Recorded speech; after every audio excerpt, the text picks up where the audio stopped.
If you are talking about thrash metal of the 80s, you're usually talking about Megadeth, Overkill, Testament, Anthrax, the whole range of American bands. In Britain, the thrash scene was somewhat deeper in the underground, but some bands are still remembered. Onslaught, Acid Rain, Annihilated, Sabbath or Xantrix come to mind. Today I want to introduce you to another British thrash band, Deathwish. Deathwish were formed in 1985 by guitarist Dave Brunt, who said he wanted to combine the doom of Black Sabbath with the speed of Motorhead. But punk bands or Venom were important influences too.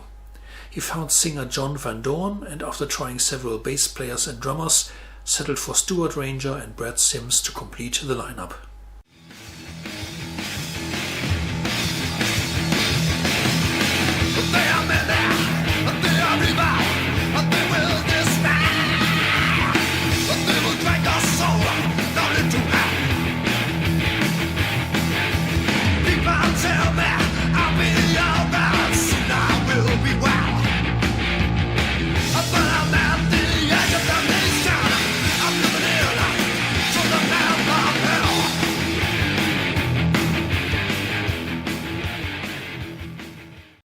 None of the 9 tracks on this album is better than average. What Deathwish are putting out is admittedly rough and honest, but commonplace and not creative. Uncompromising, mostly fast heavy metal like you have heard many times before. Whether American or British, nearly all the thrash metal bands had the knack of reprising new wave of British heavy metal in a heavier and speedier mode, yet regarding Deathwish, it felt rather raw, singing praise to the upcoming brutality. The songs on the list are quite simple, hard-edged speed or thrash metal, with a few traditional British metal elements, a quality that only did good to the riff-based templates, which are mainly in for the kill, into another bash fest.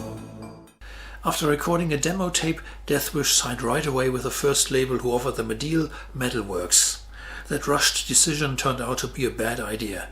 The record company got them producer Pete Hinton, who had worked on Demons the Unexpected Guest, Saxon's Wheels of Steel and Pictures Eternal Dark. Wonderful albums, but quite melodic. Metalworks obviously wanted a traditional British metal album, whereas the band wanted to sound raw and brutal as hell in their youthful enthusiasm. The result, At the Edge of Damnation, was a compromise which satisfied nobody entirely. To make things worse, the initial pressing due to a technical mistake sounded muddy. There's an improved 2016 remaster available meanwhile, so your impression, if you listen now, will be better than that of the audiences in 1987 was. The album recording may have been troubled, but the songs succeed. I had played the title track for you because it's a good mixture of the mid-tempo menace and brutal attack Deathwish wanted to achieve. Dance of the Dead is another good example for that style. Leaving Your Life Behind is a more thrashing title. The 9-minute epic Forces of Darkness is closing a record that's still interesting to listen to after all these years.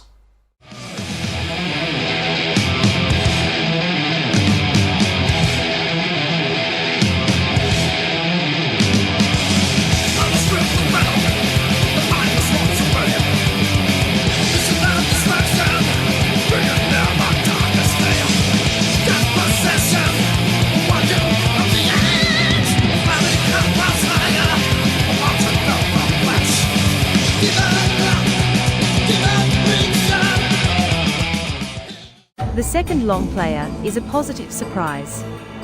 Apart from Onslaught and Sabbath, I never thought highly of British thrash. But against my expectations, this quartet has a lot to offer. Thoughtful, complex thrash, a bit like Whiplash around a Ticket to Mayhem times, presented with good sound. Deathwish improved massively in every respect.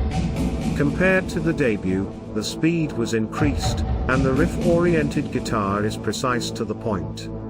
The album is the perfect symbiosis of catchiness, speed, social criticism, and brutality. Certainly one of the 20 best thrash metal albums ever recorded. The band left Metalworks and signed for their second album with GWR, thus becoming label mates of Motorhead, Girls' School and Tank. In 1989, they could support Motorhead on a UK tour. I had chosen the title track of the album for you to listen to, but could have picked any other just as well. The album is very round, without any fillers. Visions of Insanity, Wall of Lies, Pray to the Lord, great stuff. And they added a cover of Black Sabbath's Symptom of the Universe for good measure, because the powerful riff fits the Deathwish style and it's rather fast by Sabbath standards. When Motorhead left the record company and signed with major label Sony, GWR ran into financial difficulties without their main attraction, and just like for the first album, Deathwish saw neither profit nor progress. In 1991, the band decided to split. In 2017, when the two albums were re-released, they got together again for a few gigs, but since this was already 4 years ago, nothing much seems to have happened since. So I will close today's episode here. See you soon.